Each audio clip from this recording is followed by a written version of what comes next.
kusangana zvigare kwatiri kuita pano paZim News Live YTS. Pano patinokupai nekukupa kurai latest news nhau dziri kuitika munyika yedu, nyika yeZimbabwe, maruwa nemaguta akapoteredza. Saka kana uchangotenga kuona video iri ndinokurudzira panguva iri kuti ulike.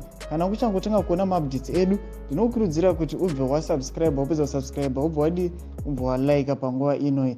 Tinotenda. Saka sezvamogara muchiziva, sezvamogara uziva kuti panapa tinokupai nhau dzemandorokwati, nhau chaidzo, nhau dzinenge dzichipisa nyika yedu, nyika yeZimbabwe. Saka muzuva ranhasi pane yakamira kudai so.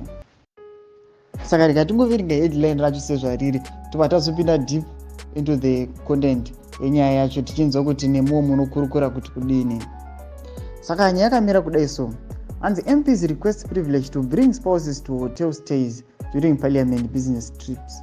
Saka robva rapinda muzasi richiti members of the parliament MPs have argued the government to benchmark their remuneration against neighboring South Africa, while requesting that they bring spouses to official accommodation during August House sittings.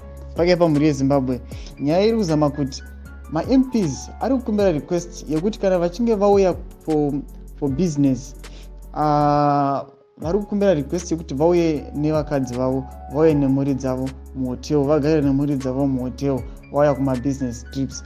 Amen, kuti munofunga kuti kudii pakaipa mhuri yeZimbabwe? Chimbotiudzai kuti munofunga kuti kudii pamusoro pemusoro wenyaya iyi, kuti MPs ari kuti panenge auya kubasa kuzoshanda vachidiscussa nezvemuparliament, vari kukurudzira, vari kukumbira request yekuti vauye nemhuri dzavo, vagare mumahotera nemhuri dzavo, vachidya mari yenyika nemhuri dzavo varimo. Saka ameno munofunga kuti kudii pamusoro penyaya iyi?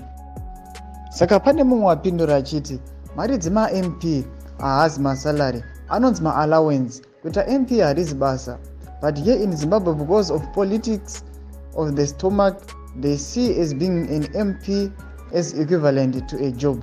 Pakaipa mhuri yeZimbabwe. Saka panapa ndinokumbira kuti moza mafungiro enyu, mongobaya pa-comment section, mosvika mamakomenda tinzoti munofunga kuti kudii.